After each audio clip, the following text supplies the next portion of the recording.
Hey there, folks. I'm Isaac, and I spent 37 days as a werewolf. And I'm Claire, and I have Chroma.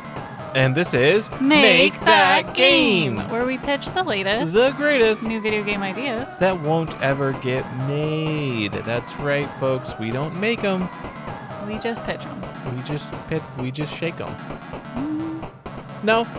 I don't know if that one. No, pitch that them and one. ditch them is a really. Pitch 'em. That's the good one. Pitch 'em and ditch 'em. We pitch them and then we ditch them. That is true. That is the good one. That's the good one. But yeah. doesn't mean we won't come up with a better one down the line. Yeah, we're always working on it. We're always tinkering in the back of our minds. Always workshopping. So, yeah, we're going to pitch some games. We usually have themes. We didn't say the theme last episode, but this week's theme is Ball. B-A-L-L? Yeah. Actually, we never specified. It could be B-A-W-L. Yeah, that's true. It's a very wide interpretation, potentially. Yeah. And so I'm interested in hearing how you interpreted this one. What is your ball game idea? Okay, so Claire. Unsurprisingly, it's Masquerade Ball. Okay, all right. You went with that definition of ball. I did. And it is I don't, as often I am, I'm still kind of noodling it, okay? Okay. But the idea here is that there's a cast of characters. Oh, a whole cast. Yes. Whoa. And they get shuffled. So it's kind of a rogue-lite. Oh, okay. So there's like 40 characters, shuffle, draw 10. Kind of, yeah. Okay. And they're masked. So it's also Yes. kind of like, do you know the show The Masked Singer? No. You don't? I mean, I'm aware of it. Basically, the concept. I've never watched it. The concept is like it's like famous people wear big costumes and sing, and they're supposed to try to guess who it is. Which I never really. Yeah, I get that that's the premise, but I never really got that premise. Like, it could be. There's literally so many celebrities. Right. No, it's bizarre how popular that show got. Okay, all right. And I'm glad that I'm not the only one who. No, finds I've it never bizarre. watched it, and I also am kind of like, oh, okay, cool. I think it's probably more fun if you really know a lot of singers, and so you can listen. I mean, you actually might like it because you have the ear for voice acting. That's true. So like, it's fun if you can try to guess. But isn't the idea that they're not singers? Like, I know Tom Holland was. Oh, okay, I know one, some of right? them are singers. Okay. But I mean, even then, like, okay, maybe you recognize Tom Holland's voice singing. Like, that would be cool. That's true. But like, I don't know true. enough people. I don't have the ear for voices like you, and I don't know enough people in Hollywood to make it fun for me. Like, I'd just be like, oh, I'd be Googling the people who got revealed. Like, I would have no idea. I'd be like, wow. Who is this? Yeah. Oh, okay. The giant duck was Bradley Cooper. Wow. I definitely know. Actually, that is. Yeah, I was going to say, I do know who Bradley Cooper is, but I don't know. I'd be shocked if you didn't. Some actor from Euphoria. Probably wouldn't know. Jacob Elordi. Zendaya. I don't think Sydney I'd recognize Sweeney. Jacob Elordi. Okay. Jacob Elordi is. I would recognize Eureka, Zendaya. Right? Is it Zendaya or Zendaya? I think it's Zendaya. Zendaya. I think? I don't know. You'd think we would have heard the name. Enough, You'd think that someone would have said it, but considering that I just read it. Yeah. Anyway, back to my game. Yeah, Masquerade Ball. So the idea is that, like, because everybody's masked and in costumes, you don't know which characters are which. Okay. So you have to play the game. So wait, does it not only shuffle the characters but also their costumes? Yes. So it's not like Jacob Elordi is always the duck? Right. Okay. So you don't know who's who. Whoa. Yeah. Wow. So you have to play the game multiple times to start to figure out things like answers they always have, or their favorite drinks at the ball, or like all these different things about them to try to figure out who's who each time. Okay. And to what end, that's where I kind of stopped. Oh. So I was thinking maybe it could be a little bit social deduction werewolf put in there. Like maybe one person's like the villain. Maybe you're a spy and one person's the villain and you're trying to figure out who it is each time. And each like ball you attend, because like each round, or I guess run, would be like a different ball. How about... I don't know. This is what comes to my mind. Okay. Each character basically fits into one of like three types: truth, lie, doesn't know. Okay. right? Okay. And so characters make statements like there's like a mystery, overall mystery to solve, like a locked room mystery. And each character will make statements, but the figuring out which character it is, I'm just going to keep using this. Jacob Elordi, if he is a liar character, once you figure out that the duck is Jacob Elordi, that his statement is a lie. Yes. Okay. And I then like you this. logical statement, and then you figure out like, oh, the neutral people, like they literally don't know. So they're just saying like rumors. Worthless, So you throw those out, you throw the lies out, you figure out the truth statements based on like which characters speak the truth. And then that gets you the solution. So like eventually you'd solve some mystery after playing multiple rounds and getting to know the characters and things. Yeah. Like that. I mean, really, you'd probably like each mystery would be solvable in just that round. I don't like that. Because the whole point of the shuffling is that like people are different. Right. So you'd get different batches of characters. So the trick is figuring out. I guess I want it to be more like Blueprints where you're gathering info over time and over separate runs. And you can compile that info to end the game. Okay. I don't want it to be like mini solvings every run. Okay. I think your thing still works though. It's just each ball you learn more details about like what's going on. Okay. So I mean, it's basically like the liars puzzle. I think this is called like Knights and Liars or something. Like this is like a general like riddle archetype, and so I guess if you make it so it's spread out, so you can't really solve it until you've met all 40 people, and then you also have to like. I mean, it doesn't listen. have to be 40 either. Like, I'm just using It'd probably examples. It'd probably be less.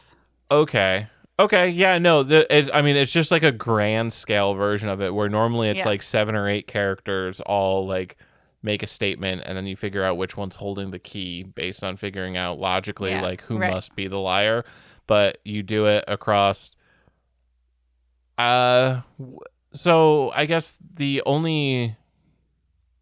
hitch that I'm seeing in this is the masquerade portion of it.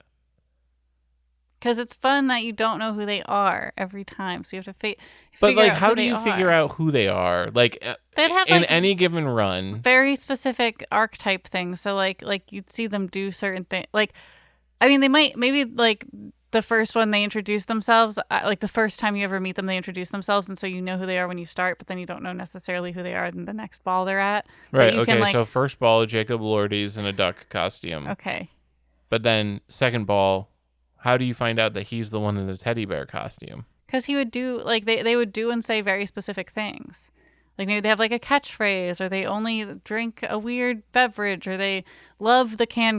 I don't know. Like, they'll have, like, character, like, very, like, specific character quirks. Okay. And you have to, like, it's supposed to be hard. It's supposed to be a hard game. The Knights and Fools puzzle is easy to you? No, but I'm saying that like I like this. I wanted it to be like this. Okay. Yeah. I think the scope is a little grander than I can conceptualize. And well, I think I'm basing it a lot on Blueprints. Like the idea is like some people will come. Hopefully you'll get the people you need at the ball, or like you're like I really need to talk to this person, and I don't know. The masquerade part just adds an extra element, but I think. To be clear, I didn't come up with the liar's puzzle part. You added that. That is true. I liked my way. The masks. Your way was nothing. Oh, wow. No, thanks. You literally were like, I don't know to what end. I don't know like what they're solving. Oh. That's what I meant. Okay.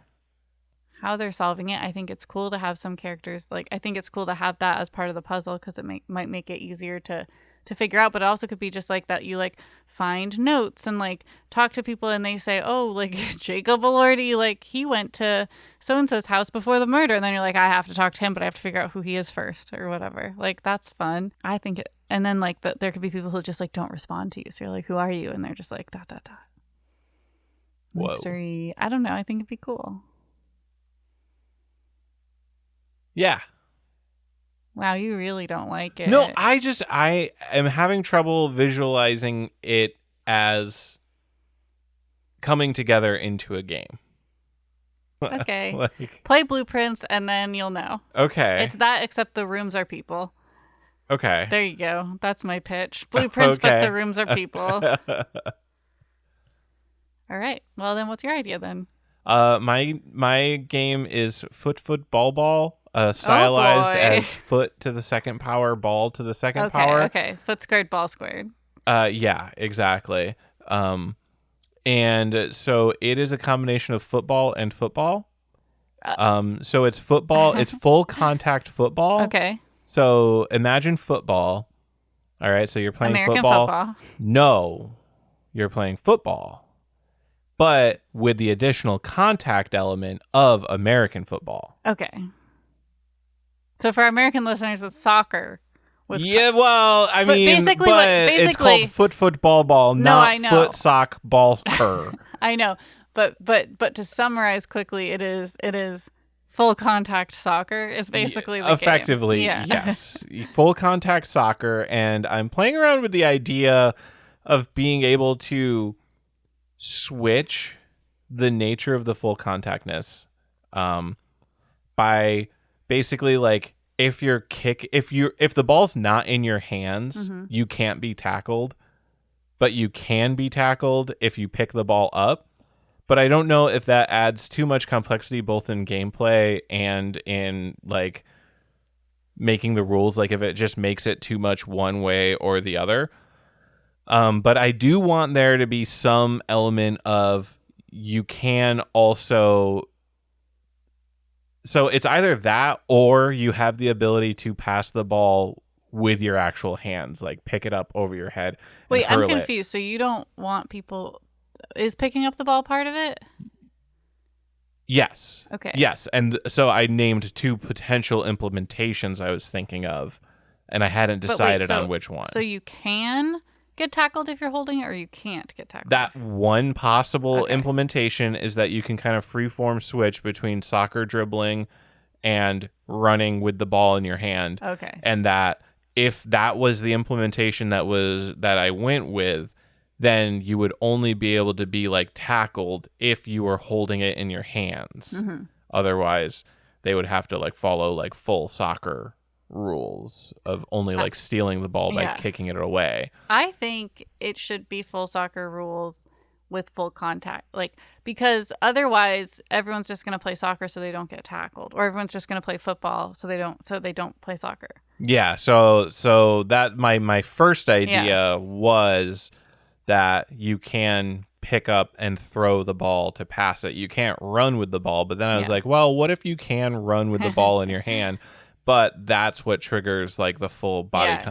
But I also want it to be like if you're not holding the ball, it's like full football rules where like you still have like the people like bashing against each other to make like the front line. I think that's good, and I think that if you're dribbling, you should be able to be fully tackled to the ground. Yeah, okay. Like, I think and then someone else runs over, and it would basically be like that would always be a fumble because you never actually drop the ball. Right. So like the ball would still be in play the entire time, so it'd be tackle. Yeah. Someone else dribbles it for 2 feet, tackled. Yeah. Someone else dribble. I think that's the way to do this. Yeah. So yeah, I think that we can all envision a sports game in our head. They really only have one way of playing. Yeah. There's not really a unique way to do FIFA or NFL, 2K, Madden, whatever it's called. So that is what it is. It's just with the added trinket of full contact. I think that's fun and cool. Yeah. And I did like the name a lot. I do like the name a lot. Footfootballball. Yeah, it's good. It's my new favorite sport. Yeah. That no one should ever play in real life. No, please don't. If anything, you should be taking the tackling away from football, not adding it to another sport. Yeah, exactly. Definitely. No. But okay, yeah, that's Footfootballball. Good. I like it. Thank you. Yeah. All right. Well, now we're going to discuss something. Oh, are we? We are. And it's going to be... So we make these games. Oh, we don't make them. But we pitch a lot of games on here that are the Learn 'em Up Kids series, which is yes, my favorite series. Our favorite series. My favorite fake series. Yes, it is our make-believe series of educational games. Yeah, edutainment. Edutainment. And you can find episodes where we talk about them because it's almost always the title of the episode, Learn 'em Up Kids, and then whatever the title is. But I thought, hey, we make a lot of these, but we haven't really discussed educational games, so I thought that'd be a fun thing to talk about today. So I'm curious. So for background, Isaac went to school. And Did I? yeah. Wow. And I also went to school, but I also worked in a school about like 5 or 7 years ago. Time is weird. 5 or 7 years ago. Like 7 years ago. Not 6. Never possibly 6. It was certainly either 5 or 7. I mean, 5 years ago was 2020, so it wasn't 2020. So it was, well, no, it wasn't. Anyway, no, it wasn't. Anyway, I used to work in a school, so I did see some of these educational games of today firsthand. But yeah, so that's our background. So I'm kind of curious, Isaac, like what your experience was with educational games as a kid. Okay, so as far as real educational games go, my only experience with real educational games was my dad bought like this like middle schooler to high schooler transition game, I think. So it was like an adventure game where you like solve puzzles. Mm-hmm.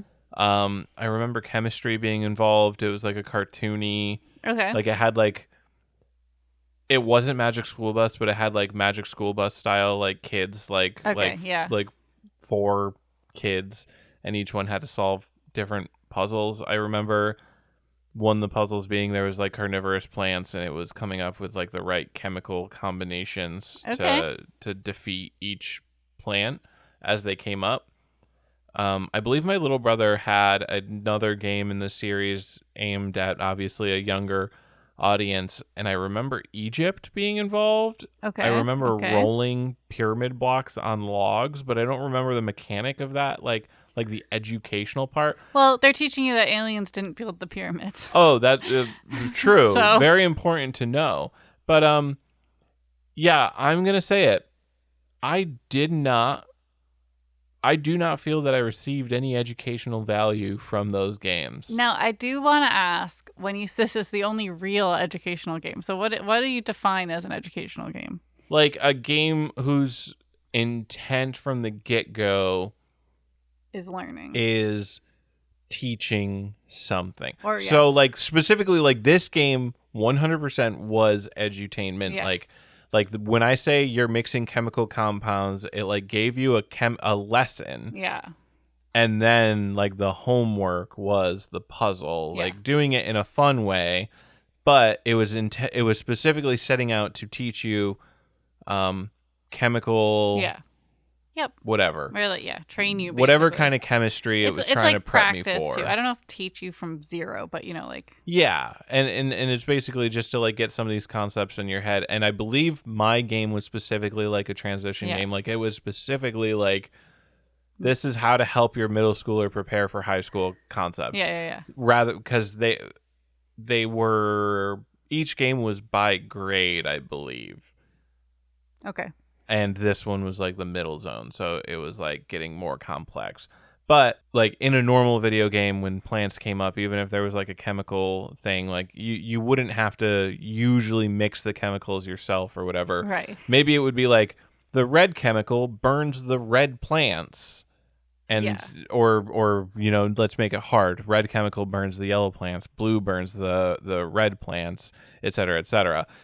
But this was specifically, you know, you need hydrogen and nitrogen, 2 parts oxygen, like, and so you had to put the chemical components together. So that's why I call that like a real educational edutainment game. Yeah. Now on the flip side of that, Age of Empires. Age of Empires is not an edutainment game, but it did present itself. It did edutate you. Well, so it is a historical real-time strategy game, and so it, in the booklet, comes with like a bunch of history, and like all the theming is history. So it seems like on the surface that it would be pretty good at teaching history. And in very broad strokes, yes, I would say like playing through the campaign, like the ancient Greek campaign kind of taught you like the major story arc of Greece, and like included some like the big history bits. And like reading through the book, it would explain like, oh, you know, this is Bronze Age, blah, blah, blah. However, using it as actual like educational value, I think is wrong. Because with the quality of retrospect back into the 90s, with modern advancements in internet technology, a lot of what they had written was wrong. Okay. Or vastly simplified. Gotcha. Or like just changed in general to make the game better. Mm-hmm. And like the gameplay itself gives a very weird idea of how history went. So like me as a 10-year-old playing this game thinks I'm big smarty pants, knows all the history. Right. I know what the Shang and the Chosun are. And I know that they would beat the Palmyrans because the Palmyran horse archers are good, but the Shang have better, you know, whatever units. Yeah. No, that's not the Shang and the Chosun never encountered the Palmyrans. And like the access to the units that they had gives like here I am, 10-year-old, thinking that hoplite was like a specific like type of soldier as opposed to like specifically like a Greek method of war, like hoplites would be in their phalanx formations, etc., etc. But I'm sitting there, oh, in this video game, you build a hoplite and he upgrades to a phalanx and then he upgrades to a centurion. And that's how real life works. Yeah. But that's not how real life No, like a phalanx is a full formation, yeah, let alone like a single guy on the battlefield. Yeah, so they were really taking a lot of liberties. Yeah, that's a good way of putting it. They were taking a lot of liberties. And like Age of Empires 2 is like the medieval themed one, and they had like the William Wallace campaign, but like all of William Wallace, especially like after Braveheart, is like pretty sensationalized and like Hollywoodized. And so is their like depiction of it. Like he's like this like super freedom fighter kilt wearing guy, but, and I could be wrong on this, but my understanding is he was basically just another English nobleman that like led a revolution under the guise of Scottish independence. I know much less about this than you do. I never played Age of Empires. Yeah, but like the movies and things like depict him as like this massive kilt-wearing Scotsman with like a sword bigger than a human, just doing cool hero stuff. But he most likely was just like just a guy, just the money behind it. And I could be wrong on that, so I apologize if I'm like being ahistorical here. But hey, I learned it all from Age of Empires, so you can blame my bad historical knowledge on Age of Empires.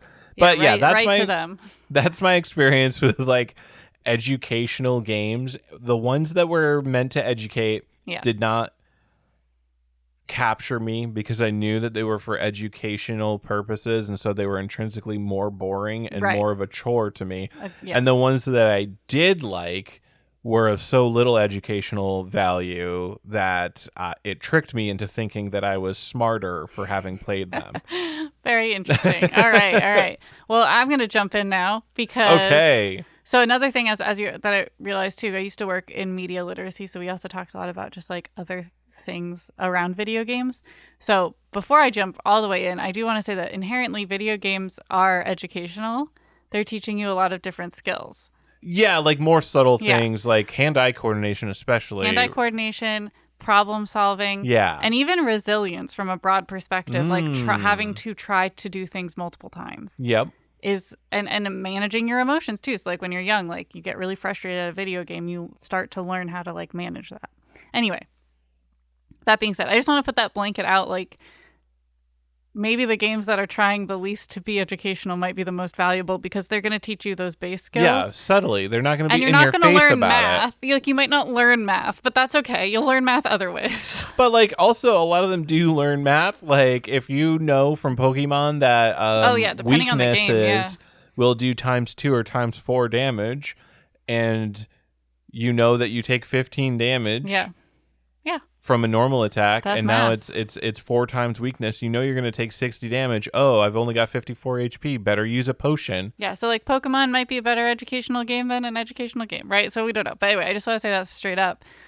For me, so at home, I didn't really have any except.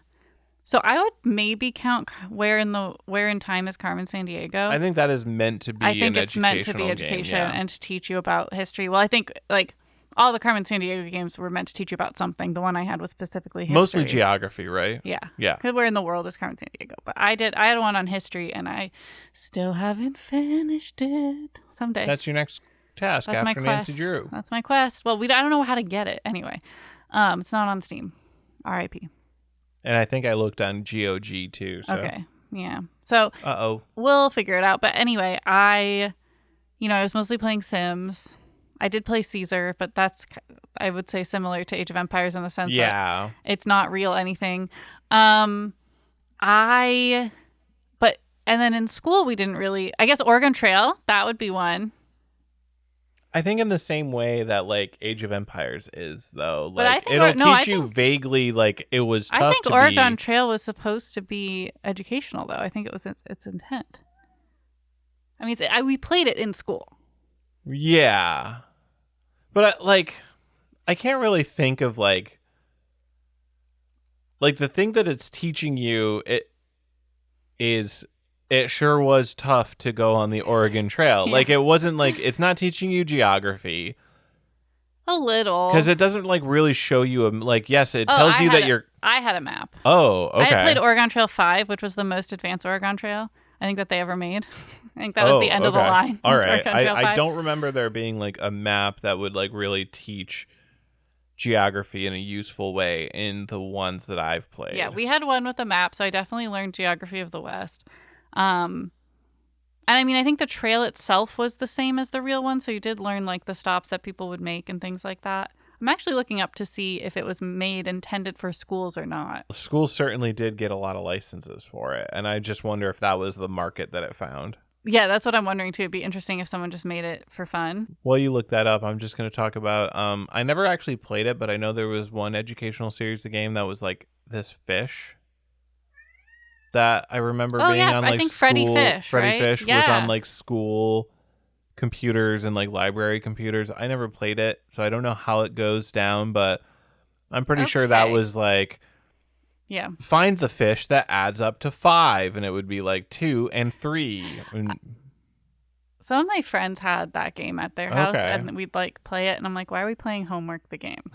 Exactly. Yeah. Exactly. But Age of Empires isn't homework. Right. But right. also it teaches you that like this civilization was good farmers. I don't know. Yeah. Okay, so Oregon Trail, this is interesting. So it was developed by the Minnesota Educational Computing Consortium in 1974. So specifically developed for education. Interesting. It was designed to teach, this is from the Wikipedia article, it was designed to teach 8th grade school children about the realities of 19th century pioneer life on the Oregon Trail. So literally just how bad it was to be on the Oregon Trail. Yep. That was its like, core, okay. yeah. Can we take a short diversion? Okay. What is the value? I think, like, what is the value of teaching kids it sure did suck back then beyond, like, just generally acknowledging it sure did suck back then? I wonder if it's, like, propaganda for, like, pull yourself up by your bootstraps. That's what I'm thinking. That's where my head is going. It's some kind of, like, look how bad it was then. You're sure lucky you have everything you have now. Like, you can ride a bus to school and they would have to walk. Like, I don't know. It kind of feels like that. Like, I see value in, like, teaching generally about, like, the Revolutionary War and, like, Well, teach. I mean, here like, are the circumstances that led up to it, but like, I mean, I think we know it sucked. We Right. know it sucked. Well, we know in it teaching, sucked. I think it's important to teach about like Western expansion and like why that was happening and all. You know, Oh like, yeah, that stuff I Yeah. completely agree with. But to the specifically- Oregon Trail sucked. yeah, to specifically emphasize like how hard it was. It does feel like propaganda. And not just like pull yourself up by your bootstraps propaganda, but also kind of like American propaganda. Like, Yeah. like these were pioneers and they were so brave and so strong. And that's why we have big country. And it's like, okay. All right. Is that you sure that's what you want to go with? Okay. Yeah, no, it feels like you sum that up in one sentence. You say it sure did suck. And it's not really important. Like, I see more value, and I don't know, maybe this is just my own liberal biased propaganda brain or whatever. But like emphasizing how bad like Ellis Island or like general immigration or like the slave trade, like emphasizing how bad that was, or like emphasizing the Holocaust, like that all makes sense to me. But like it sucked to perform colonialism. Okay, I'm sure it did. Everyone got dysentery. Cool. I mean, and even to your point though, like with Ellis Island things, like I mean, I had to dress up as an immigrant in school and like pretend to immigrate from Ellis Island, and they would like verbally abuse you. Yeah, like that happened, and it's like I don't know if that's the way we should be teaching about that. But like I see more value in emphasizing how bad it, because that like that's definitely like humanizing, right? Like it allows you to empathize with how history has generally treated people negatively. Yeah. And why we are making efforts to treat generally people better now. Right. Like learning about the Trail of Tears is more about like, if Oregon Trail was about the Trail of Tears, I would see more education. Yeah, but people they wouldn't be brave enough to do that. They wouldn't be brave enough to do that. No, it just, you're right. I think you've boiled it down. It's like propaganda for look how cool American expansionism was. Yeah. Be an imperialist. It sucked because everyone got dysentery, but look they did it anyways. Yeah. They persevered. You need to do your homework because the pioneer child was doing the homework in the back of the wagon while throwing up every hour. Yeah. And like you can't do it in your living room. Like I don't know. We wouldn't have Oregon if it wasn't for all the people who died of dysentery. Yeah. So I don't know. That took a really different turn than I expected. Yeah, but sorry. No, it's okay. That's what discussion time is for. Yeah. And just again to emphasize, teaching why slavery and the Holocaust is bad is important. I just want to make sure that was clear. No, I know. And I wanted to make sure that what I was saying wasn't interpreted as that. Right. I just think literally, like, certain things sucked, and certain things deserve more than just saying, it sucked, move on. You have to go into it. Whereas the Oregon Trail, you probably can get away with it sucked. And then move on. Yeah. Like, you don't have to leave it up to the imagination at all to think, going for like a year's trip in a wagon. Working plumbing, like, that's going to suck. But I just wanted to make sure that stance was very clear. Yes. Like, because I know that's why you said it, but that's why I'm just to reiterate, we do think that's important to teach in school. Anyway. So just, I guess, well, this actually will relate. So the one game I wanted to talk about from my time working in a third grade classroom is called Prodigy. This is a game. They made Firestarter. Firestarter? I'm making a reference to a band. It's never mind. Yeah. I'm sorry. Some listener out there got it. Thank you, that listener. It is basically a turn-based RPG. A 2D Claire pixel. Obscure. No, it's 2D like pixel art for children.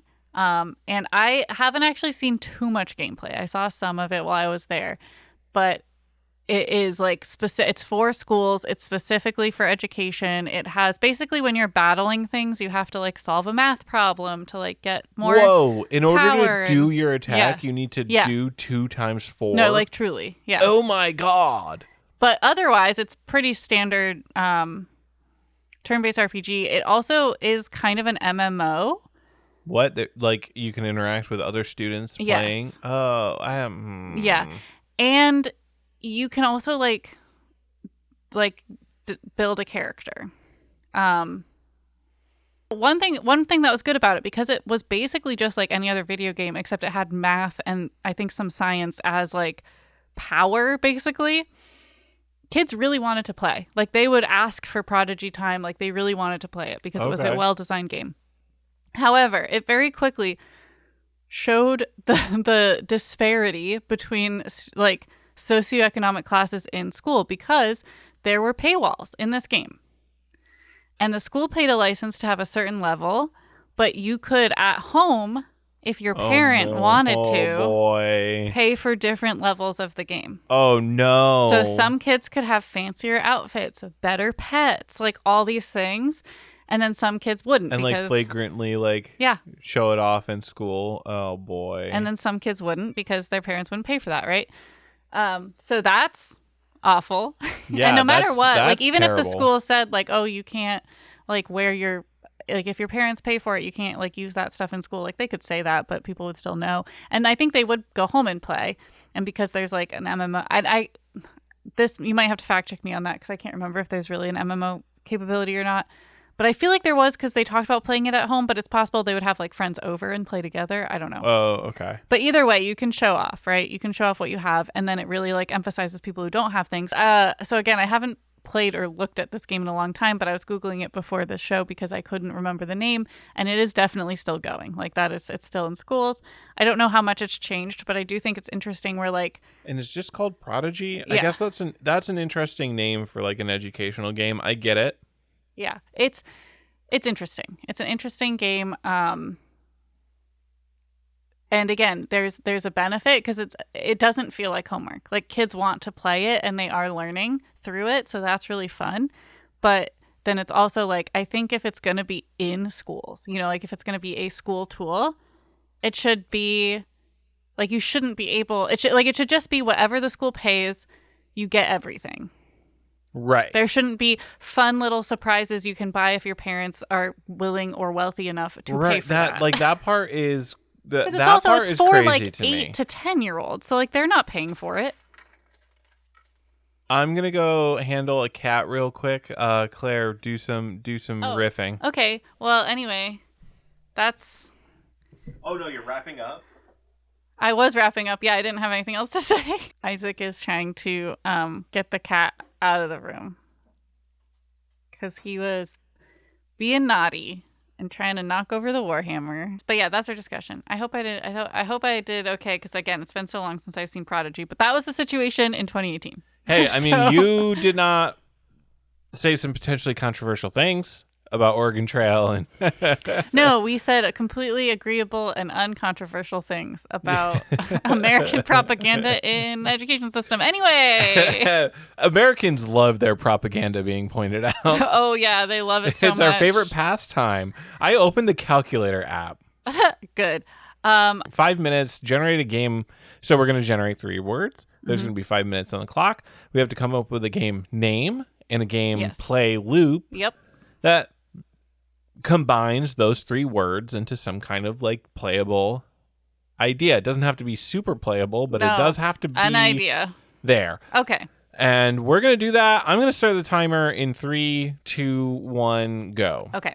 Talented, differ, cower. Okay. Talented and differ makes me think of like a Pokemon style, monster, Dragon Warrior talents. monster. Yeah. Like each monster or creature or whatever has different talents. What was the second word? And they differ. Yeah. So there's that. Cower, like that makes me think that there's also personalities. Oh, okay. So like maybe you have a monster that is very strong, but they are cowardly. Okay. Right? So I'm thinking that it has... the more powerful your monster are, the least likely they are to fight. That's fun. Yeah, I'm not thinking like necessarily it's going to be like that directly related, but like you could I like get that. Basically bad personality traits. And like Pokemon has this in that like you could be looking for a specific personality trait because they have different like buffs to stats. But I'm thinking about taking this a step in a different direction. Okay. The personality traits you don't directly control. You don't say Pikachu use Thunderbolt on Pidgey. You build your party of like the different monsters and they auto battle effectively based on their personalities. So a cowardly monster might just spend the turn cowering in fear, where like a brave monster, even if it's super weak, it just like goes in for attacks every single time. And like smarter monsters might know to use like, oh, this is a fire type attack. It's going to be good versus plant monsters, and might like not use what it thinks is the most effective attack, but it'll use like what it thinks is the most effective attack, like considering typing or whatever. So basically Pokemon Auto Battler is my idea here. I like it, actually. I think it's pretty cool. I do part of me wants to lean into that personality thing. Like the more powerful thing it is, the least likely it is to be like aggressive in battle, just because that's unique. Okay. But then I guess then it wouldn't really be like a powerful thing, right? I guess. Well, I guess. Like if it's got really good stats in battle and it just sleeps like Snorlax. No, it would still do stuff. It would just like, it probably wouldn't be able to go first. Yeah. Like, I don't know. But yeah, we don't have to do that. We need a name. Yeah. I mean, so what's the vibe of the animals or creatures? Because that's where we can go with a name.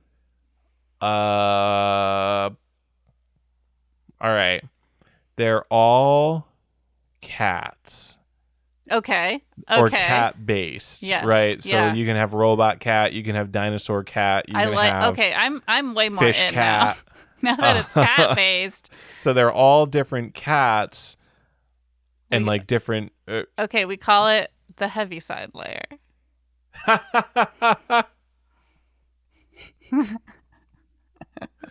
Can we do that? Yes, because the Heaviside layer is actually a atmospherical phenomenon, and it is not copywritten by the musical cats. And Jellicle, isn't that from another the T.S. Eliot poem, which is open? Correct. Open source, yes. So we have some play here. So the creatures are called Jellicles. Yep, those are Jellicles, and the game is the Heaviside layer. So it's Jellicle : the Heaviside layer. Jellicle : the Heaviside layer. Okay, and it's a monster catching game. 59 seconds left. There we go. I'm looking up if T.S. Eliot is actually in the public domain, because I thought it was. Oh, I think so. I'm pretty sure. Otherwise, how would Cats the Musical exist? Yeah, like, did Andrew Lloyd Webber get licensing for Jellicle cats and Pollicle dogs or whatever? Yeah, I know. I'm just more checking T.S. Eliot. Okay, yeah. It looks like most of his stuff is... All right, perfect. I could see, like, at some point, like, Cats as an IP, like, acquiring... Well, yeah, so he's written... the original... a lot of his stuff is from, like, the 20s all the way through. It looks like the 60s... or the 50s, I think, is the latest. So things in the 50s are not in public domain yet. So it kind of depends on where the poems fell. But I think for our purposes, we can stick with it. The Heaviside layer, though, is because this is wild. Fun Cats the Musical fact. The Heaviside layer is an actual atmospheric layer of the atmosphere. Like, it's called that. It's like a specifically like heavily dense air or something. I don't know. I looked it up once, but yeah, it's a real thing. Cool. Anyway, cool. Let's move on to another one. All right, I'm starting the timer in 3, 2, 1, go. No, I can't find the link. What? Okay, I got it. Okay, all right. Because I was looking up stuff. Census Archive Jet. Ooh, census. Ooh. Okay. What do you mean, ew? Oh, have you not been paying attention to current events? Apparently not about the census. All right, well, let's move on swiftly. I was thinking maybe you're like in a jet library. A jet library. Yeah. Okay. So you're a mobile library. A flying library? A flying library. Okay. Do you land, or do other planes come to get you books from you? Well, so are you dropping books out of the sky? You're collecting books. Okay. You're taking town censuses and archiving important information in your jet. Okay. To take back to, I don't know, a bunker. I don't know. Okay. Are you an enemy of the state? Maybe. Are you getting chased down by people who don't want this information Saved? Yes. That's why you have to get it safely to a bunker. Yes. So this is a dogfighting game. It's the last census. The last census is the name, Yeah. and it is a dogfighting. Okay, I love this. What do you mean by a dogfighting game? Dogfighting is like when two planes are fighting each other. Okay. Yeah. So it's not going to quite work the same way. There was this game for the Sega Genesis called Subterranea. I've heard of that. Wait, you've played that? Oh, probably, yeah. Was it on the Switch? Oh, I'm going to have to see which one of these systems that we have it on, because I know we have it on something. Yeah. Anyways, Subterranea, part of it is landing and like saving workers. You're basically a space jet thing, like a spaceship in an underground cavern system. You can land in certain situations, people get in your plane, and then you take them to the end of the level. I forget if that's like how you beat the level or if that's just bonuses in each level. I'm thinking with this dogfighting game, I'm thinking it's top-down 2D. Basically, it's the game we tried to make for the Game Jam, but with the element of... They don't know about that. No, I know. We haven't talked about it, but you know what I'm talking about. Yeah. So with the element of landing to Right, receive the census data. So you have to clear the immediate airspace so that you can safely get land. Census data and important documents. And then take off again and then get back to bunker safely while fighting enemies all the way. Yes. All right. 2 minutes and 11 seconds left. The last census. All right. Now it's time for the last rapid fire round of the episode. And I'm starting in 3, 2, 1, go. This is very relevant. Football. Remind. Oh. Concentrate. Okay. It's about concussions. Ooh, that's... we're feeling spicy on this episode. We are feeling a little spicy. So what I was thinking immediately was a football-themed, like, Finch type app. Oh, okay. No, that's cute. So, like, it helped you, day planner, kind of. Yeah. Mixed with fantasy football. So, like, the gamification is... your sports team does better, like, the more that you do the things that you've planned to do. Okay, so I like this. So it's a mobile game for, so Finch, for anyone who doesn't know, it's an app that basically is like daily habits and things like that. So, this would be like the more habits or goals that you achieve per day / week, whatever you set it up. The then more like points your you score. team would move forward, and then you could have like battling teams with your friends or like other people on the app, which would motivate you, a lot of people, very highly, I would think, to actually like do the stuff. I do think there would be a point where it would be very easy for people to just lie, right? Like, yes, I did That's it. the problem with all of these things. We but actually they talked don't about have this. competitive aspects. We actually talked about this on the episode we did this as a discussion. Actually? So, sorry, I know that you're doing a callback, no, it's but okay. I want to say it now. Yeah. I've solved the issue. You and your buddies that are in a league with each other are expected to police each other. So if you're in a league with like 4 of your friends and they suspect that you're just cheating, they can all report you, and then you get fined by the commission. Yeah, if you're like, yeah, I've been waking up at 6 a.m. every day, but like, then you text your friends like, oh man, I'm so tired, I've been waking up at 10 a.m. every day. Then they're like, report. Yeah, exactly. Yeah. Okay. And cool. so that's how we police that. So like you can like be like, there's no like true online, like you have to be in a league with like friends. Yeah. And so that's why it's difficult to cheat, because they can and because police. There's more like social there's like social capital. Like if you're lying, it's not like, if you're just beating online randos, then you wouldn't care. whatever. But like if you're beating, so I like that. Okay, we need a name. My football friend, fantasy goal setting. Field goals. Goal. Is it field goals? Field goals. The football life management game app game. Field Goals, the football life management app game. All right, I think that's good. Yeah. 1 minute and 55 seconds left on the clock, folks. I think that's great. Great. Well, that's our episode. We are going to be streaming on August 23rd, I think. That's what I said. Let me look it up. I'm pretty sure. At 10 a.m. So that we can edit this Eastern. correctly? Yes. So if you follow us on twitch.tv/makethatgame, you can get alerted when we go live. You said the 23rd? Yeah. Is that a Saturday? That is a Saturday. Perfect. Yeah, we are doing at Wonderful. 10:30 a.m. I got it right. I will be streaming Claire Obscure. Because Expedition 33. Expedition 33. Not to be confused with Claire Obscure Expedition 24. Which is definitely a game. And then, really quick, it's funny. So when you start playing Claire Obscure, there's a big 34 in the background. And I won't tell you why, but I really thought I bought the wrong game.